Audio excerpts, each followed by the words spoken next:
Assalamualaikum warahmatullahi wabarakatuh. Perkenalkan, nama saya Ikrar Dwi Pramudia.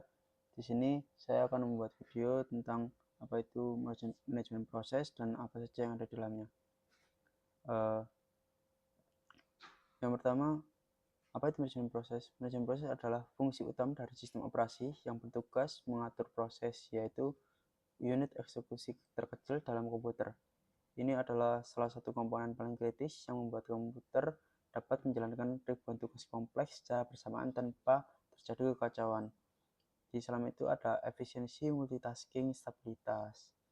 Nah, di dalam itu seperti ibaratkan di dapur restoran, di sana itu banyak koki, yaitu yang berproses, yang ada yang harus memasak, ada yang harus potong bahan, dan ada yang plating.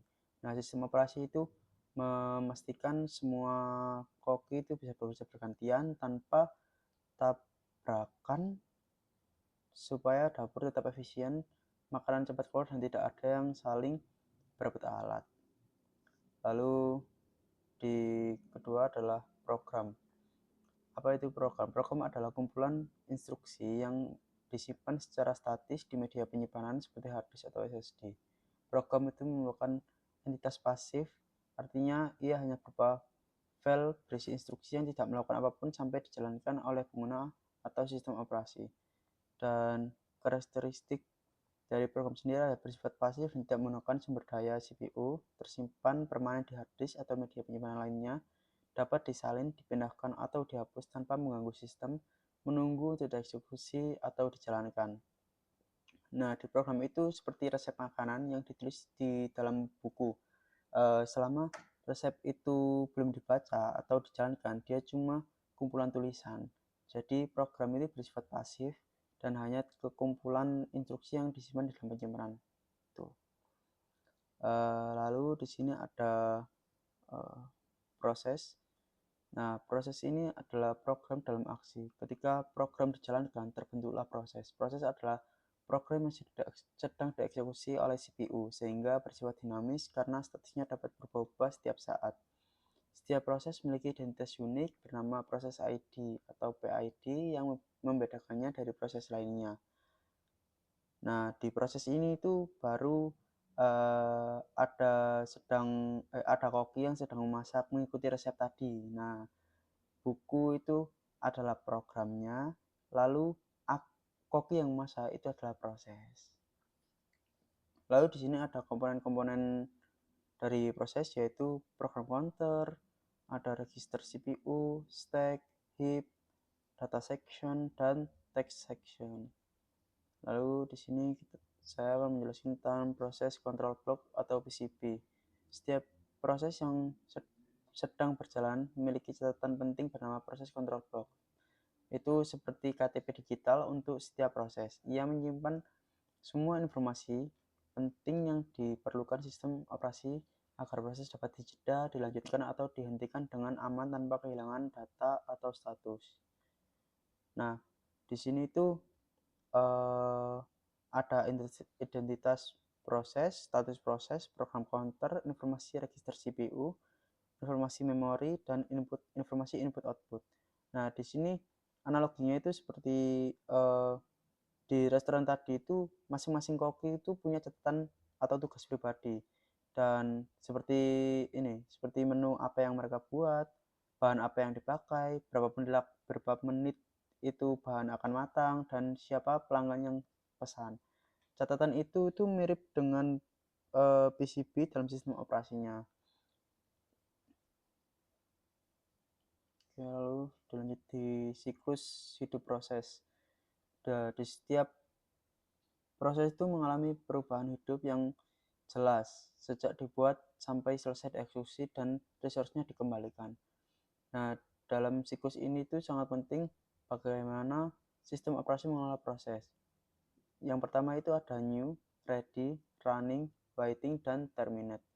Di dalam new itu adalah proses yang baru dibuat oleh sistem operasi, resource-nya itu dialokasikan dan PCB-nya dibuat untuk menyimpan informasi proses.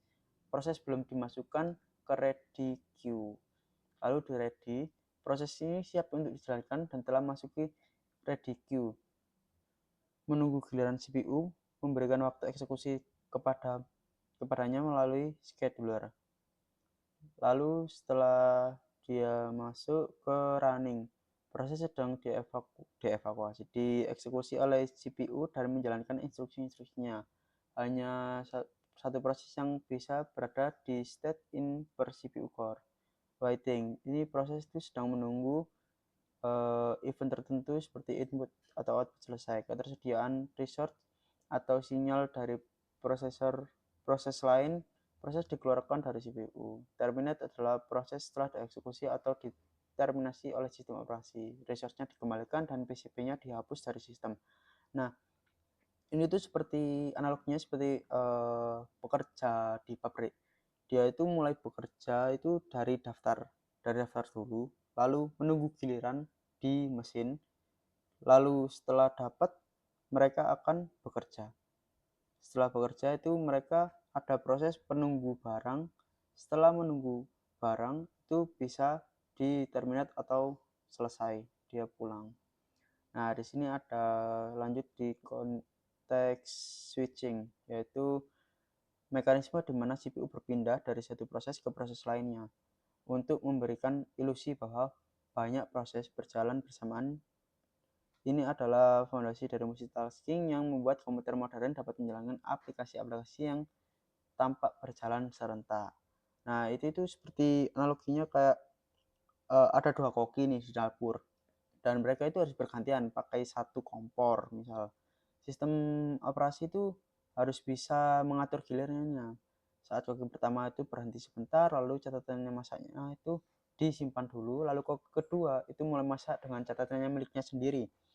Nah, ini tuh disebut konteks switching dalam CPU berpindah dari satu proses ke proses lain tanpa kehilangan data.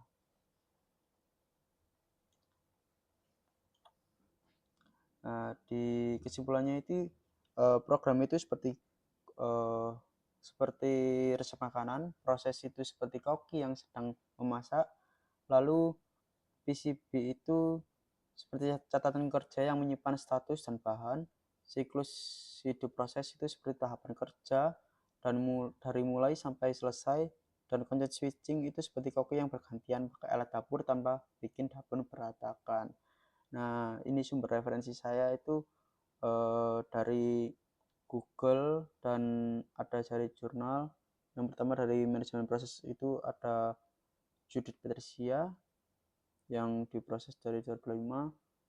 Lalu ada PCB ini dari script BD, dan untuk proses sistem distribusinya itu manajemen prosesnya itu dari Muller SG et al. Dari tahun 1987. Terima kasih. Wassalamualaikum warahmatullahi wabarakatuh.